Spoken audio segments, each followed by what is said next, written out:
안녕하십니까. 자서전 읽어주는 남자 이천보입니다. 오늘은 인류의 눈물을 닦아주는 평화의 어머니 한학자 총재 자서전 6장 평화의 어머니 동토를 넘어 세상 끝까지.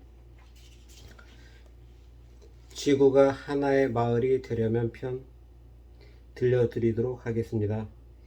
일본 규슈에 가라스라는 작은 항구 도시가 있습니다. 현해탄을 마주보고 있는 이곳은 특히 가라스 도자기가 유명한데, 임진왜란 때 일본으로 끌려간 조선 도공들이 도자기를 만든 곳이라는 슬픈 역사를 간직하고 있습니다.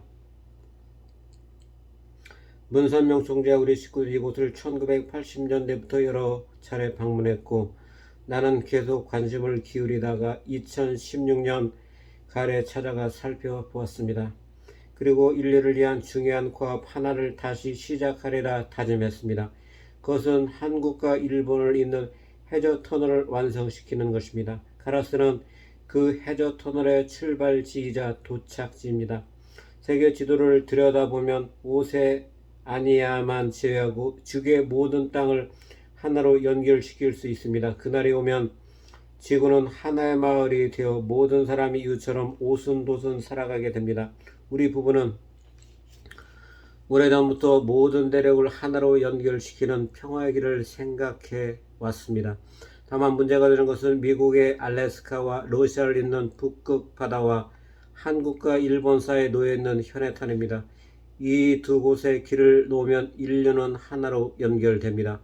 물론 결코 쉬운 일은 아닙니다.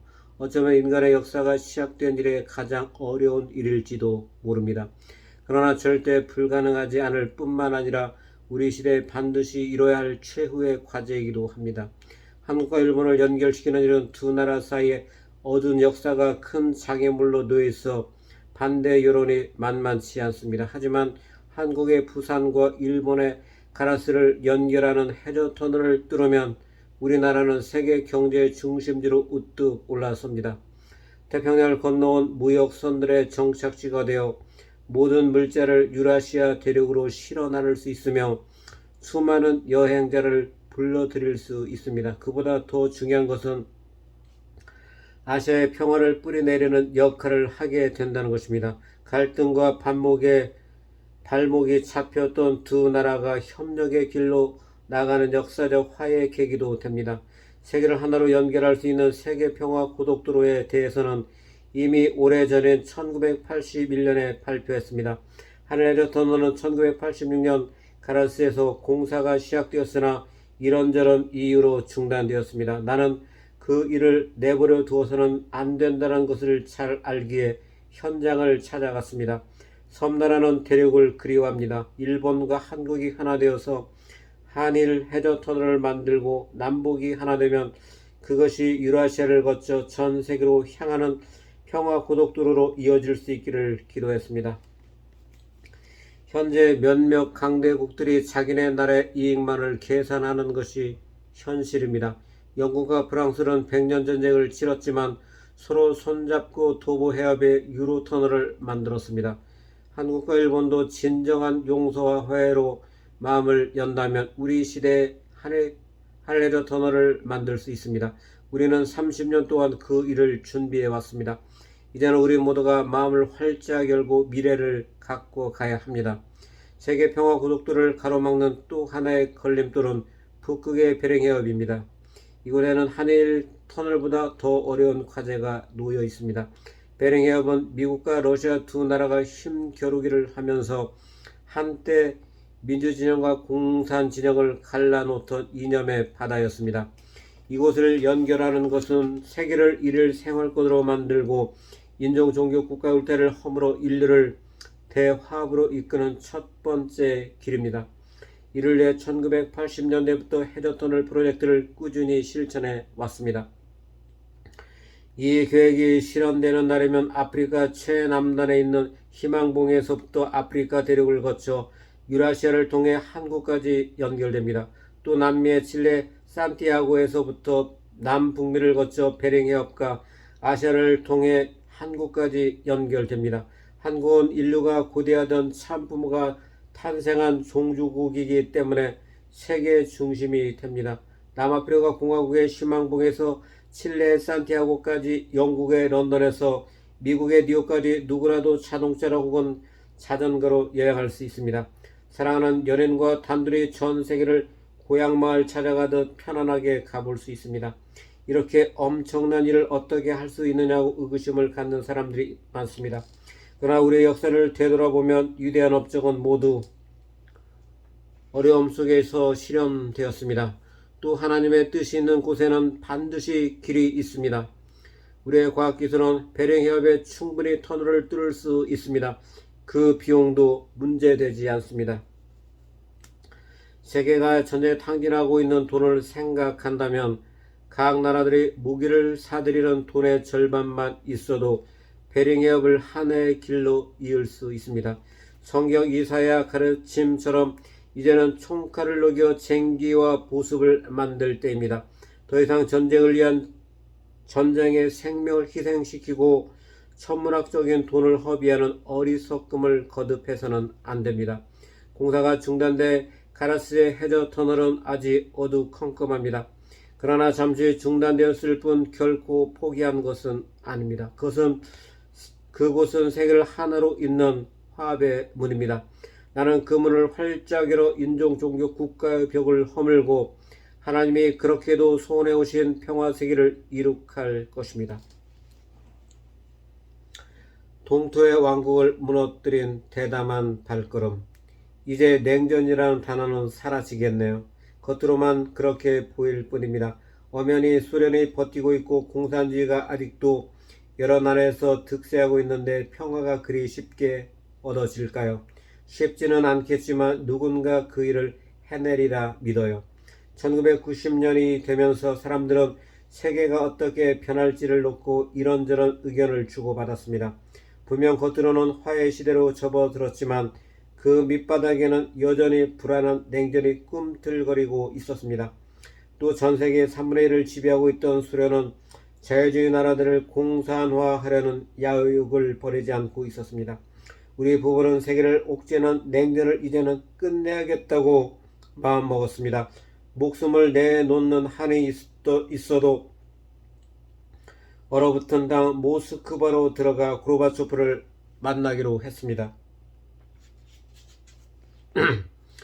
그 결단은 이미 14년 전에 내려졌습니다. 1976년 워싱턴 모니먼트 대회가 성공적으로 끝난 다음 날인 9월 19일에 우리 부부는 중대한 발표를 했습니다. 공산주의를 무너뜨리기 위해 모스크바에서 대회를 열겠다고 선언했습니다. 모스크바 크렘린궁을 굴복시켜 하나님과 인류를 해방시킬 수 있었습니다. 사람들의 반응은 냉담했습니다. 어떤 사람은 그야말로 무모한 돈키호테의 허언이라고 비웃었습니다. 그러나 우리 부모는 모스크바로 가겠다고 한 말을 한 번도 잊지 않았습니다. 공산주의와의 전쟁은 정치 체제나 단순한 구호의 싸움이 아니었습니다. 하나님이 있느냐 없느냐의 문제였습니다. 그 전쟁의 진정한 목적은 공산세계 해방이었습니다. 냉전 시절에 자유세계 사람들이 미처 알지 못하고 알면서도 모른 체하고 두려움에 사로잡혀 망설이고 있을 때 수억 명의 공산세계 사람들은 고통스러운 삶을 근근히 이어가고 있었습니다. 그들을 구원하기 위해 우리 부부는 소련을 넘어서야 했습니다. 그러나 소련은 호락호락한 나라가 아니었습니다.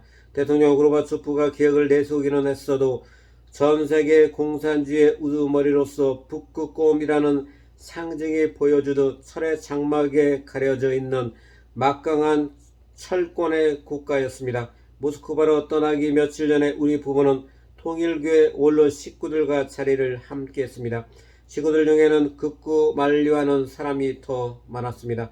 왜 위험한 공산주의 본거지로 굳이 가시려 합니까? 하지만 그 무엇도 그 누구도 우리 부부의 뜻을 꺾을 수 없었습니다. 문 총재는 식구들의 얼굴을 한 명 한 명 바라보고는 뜻밖의 말을 했습니다. 우리 통일교회 후임자가 누가 되어야 할지 이제 결정할 때가 되었어요. 갑자기 나온 후임자라는 단어에 아무도 말을 잇지 못했습니다. 문 총재는 다시 한번 식구들을 둘러본 후 진중하게 말했습니다. 내가 없어도 어머니만 있으면 돼요.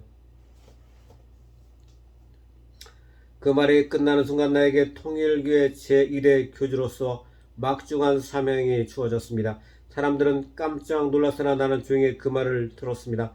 세상을 구원할 독생녀이자 평화의 어머니로서 그 사명은 이미 30년 전에 주어진 것이지만 나는 문 총재가 전면에서의 섭리를 이끌어갈 수 있도록 내주에 최선을 다했습니다. 그날 후임자를 발표한 것은 모스크바에서 혹여 일어날지도 모를 불미스러운 사태에 대비해 차후회를 염두에 둔 비상조치였습니다.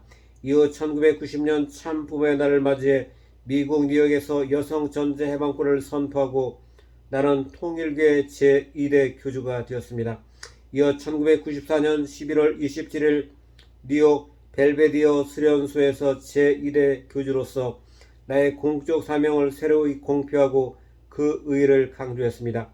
그때는 16만 일본 여성 교육과 각국 대회가 끝나 나의 역할이 더욱 막중해졌습니다. 그날 나는 식구들 앞에서 모두 하나 되어 참 부모의 전통을 세우는 가정이 되기를 맹세하자고 결의했습니다. 그런가 하면 1991년 6월 캐나다의 클리어스톤 본관에서 일본 대표부인 40명이 참석한 가운데 고명성 선서 선포가 있었습니다. 고명은 왕의 유언을 뜻하는 말로 문 총재는 자신이 성원 후에도 내가 하나님의 사명을 이어가도록 일본의 여성 대표들이 책임지고 참 어머니를 받들어 나가야 한다는 유명의 말씀을 선포했습니다. 이 선포에는 일본이 어머니와 하나 되어 세계를 품고 나가야 한다는 사명도 들어 있었습니다. 이전에 남편은 여러 차례에 걸쳐 당신이 부재할 만약의 경우를 대비했습니다.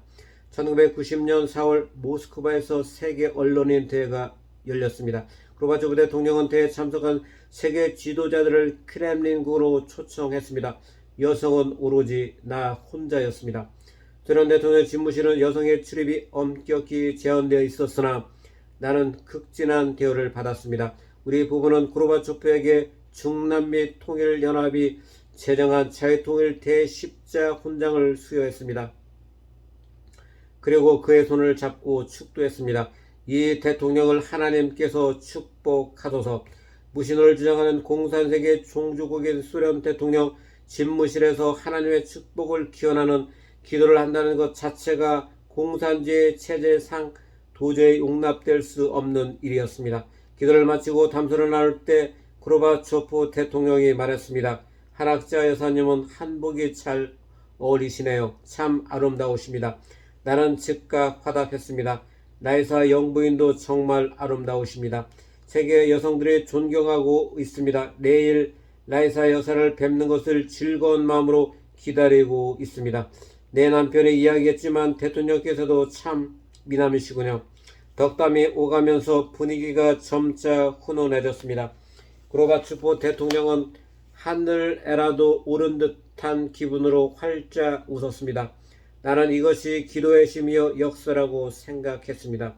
이후 이뤄진 회담이 세계 역사를 바꿨습니다. 남편은 망설이지 않고 그에게 충고했습니다. 소련의 성공은 하나님을 중심으로 하느냐 그러지 않느냐에 달려 있습니다. 무신론은 자기 파멸과 재앙을 초래할 뿐입니다.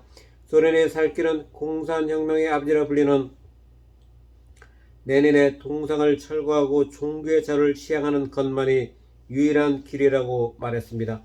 이어 공산주의를 끝내고 하나님주의를 받아들이라고 대담하게 권고했습니다. 고르바초프의 얼굴에 당황한 빛이 역력했으나 종래에는 우리 부부의 말을 받아들이지 않을 수 없었습니다. 이제껏 크렘린궁에서 그런 말을 한 사람은 일찍이 없었습니다. 세계가 숨죽이며 지켜본 회담은 성공리에 끝났습니다. 그때부터 소련은 급속히 변하기 시작했습니다. 특히 우리 부부와 통일교에 대한 소련의 고르바초프 대통령의 믿음은 점차 확대되었습니다. 그것은 놀라움을 넘어 가히 혁명에 가까웠습니다. 나는 5,000명이 넘는 소련 청년들과 교수들을 미국으로 불러와 교육시켰습니다. 그후 소련의 쿠데타가 일어나 잠시 혼돈기가 찾아왔습니다. 고르바초프가 개혁과 개방 돌풍을 일으키자 군부에서 쿠데타를 일으켜 대통령을 크리미아 반도의 포로스에 연금시켜서나 구사 일생으로 살아 돌아왔습니다. 개방 정책을 통해 소련의 민주주의로 가는 노정에서 우리가 교육시킨 대학생과 청년들이 군부의 탱크에 맞서 육탄으로 저지함으로써 고르바초프와 엘친이 다시 손을 잡고 소련을 해체하고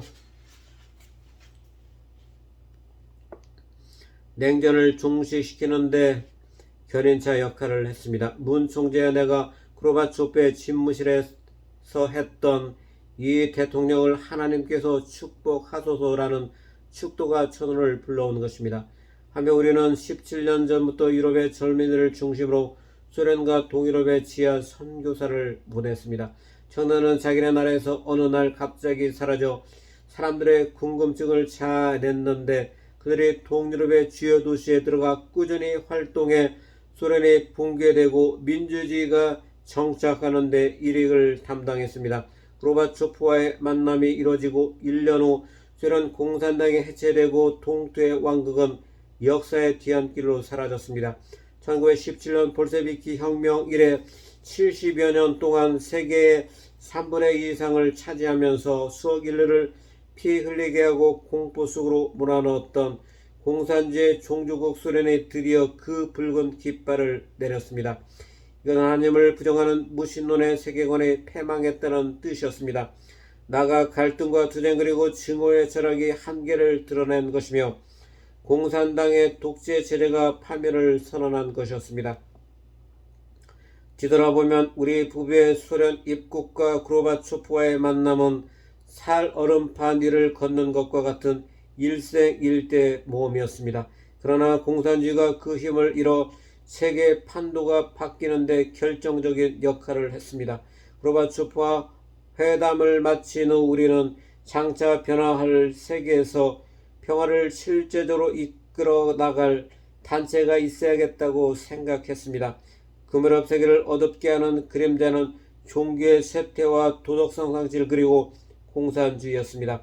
공산주의는 우리 부부 50여 년에 걸친 노력으로 종주국 소련에서조차 폐기되는 운명에 처했습니다. 그러나 종교 문제는 무척이나 심각했습니다. 종교 지도자들이 풀어야 할 숙제는 분쟁을 막고 피폐해져 가는 종교를 어떻게 다시 삶의 나침반으로 만드느냐 하는 것이었습니다. 그 바탕 위에서 도덕성을 회복해 나가야 했습니다.